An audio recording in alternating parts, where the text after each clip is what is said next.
America hates immigrants. It has always been that way. And to the people who think mass deportation won't happen or affect them just because they're legal, you're wrong, because it can and it already did in US history. From 1929 to 1936, there was something in this country called Mexican repatriation, where during the Great Depression, approximately 1.2 million Mexicans and Mexican Americans were forcibly deported or coerced to leaving the United States because white Americans so they were taking too many of the jobs from the real American citizens. 60% of those Mexicans that were deported were US citizens, many of whom were escaping violence during Mexican Revolution or who were asked to come here and work for the United States. But when the economy crashed in 1929 and the Great Depression started, Mexicans were blamed for taking jobs away from Americans. People like Congressman Martin Dies and President Herbert Hoover even joined in on the racism, saying that we need to deport the Mexicans because American jobs are for real Americans. This essentially was a code for getting rid of the Mexicans. The Los Angeles Welfare Department deported hospital patients of Mexican descent. That's right, y'all. It wasn't just the US government. Local governments were doing this too. That's states and cities. And if you look at this map from the 2024 presidential election, look how many states voted red for Trump. I'm sorry, but many of you are not safe. According to History.com, quote, the raids tore apart families and communities, leaving lasting trauma from Mexican Americans who remained in the United States. Former California State Senator Martha M. Escutia has said that growing up in East Los Angeles, her immigrant grandfather never even walked to the corner store without his passport for fear of being deported and stopped. Even after he became a naturalized citizen, he continued to carry it with him. End quote. And when they did these raids, they did not care if you were legal or not. They didn't ask for questions or for papers. If you looked Mexican, spoke Spanish, or had a Mexican sounding name, you were arrested, put on trucks, bussed, trains, and just deported back to Mexico. Secretary of Labor William Duke ran a campaign to remove 500,000 foreigners from the United States.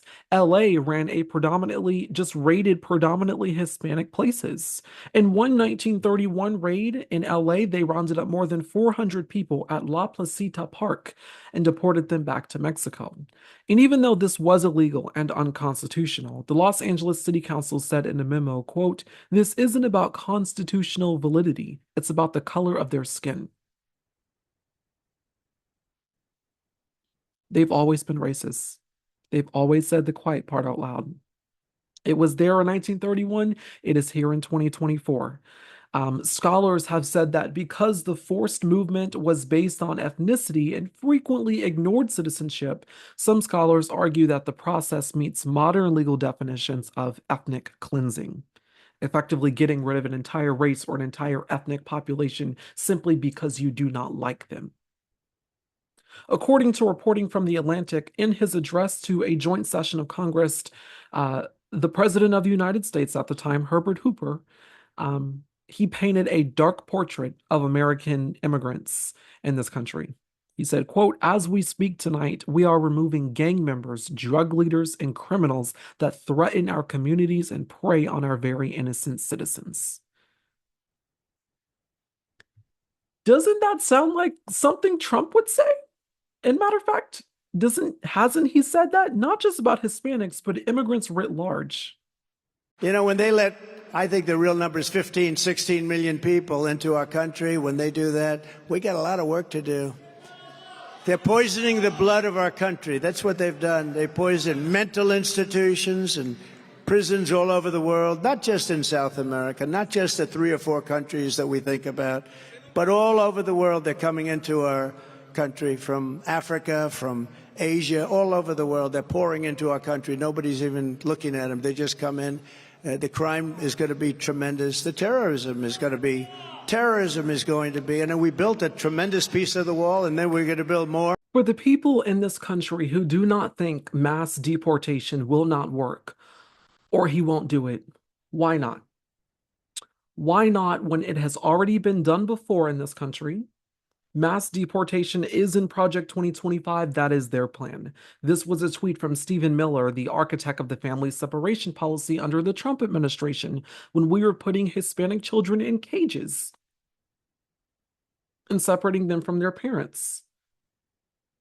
He tweeted this in 2023. He talked about how if Trump got reelected again in 2025, expect mass deportations to be turbocharged. Regardless if you have papers or not, we are going to start the denaturalization process, which technically and also is congressional, by the way. Congress can do this. With a Republican controlled Congress, who's going to stop them? Who's going to stop them from deporting Mexicans? Who's going to stop them from deporting Hispanics? Who's going to stop them from deporting Muslims? When this was their plan all along. Perfectly legal. It has happened before in our history. Don't say they won't because they will, and this government has before. When this happened back in the 1930s, do you think that the US economy magically recovered after they got rid of their perceived problems? No.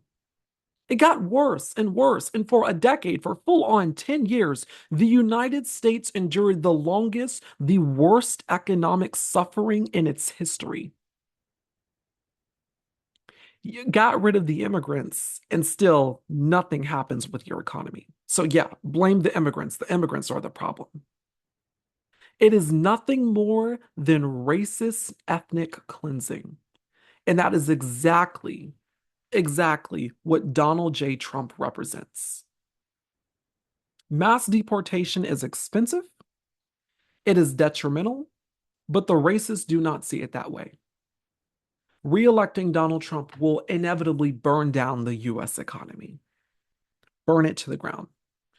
With his dictatorial agenda, mass deportation, and a 200% tariff that US citizens pay, not foreign countries,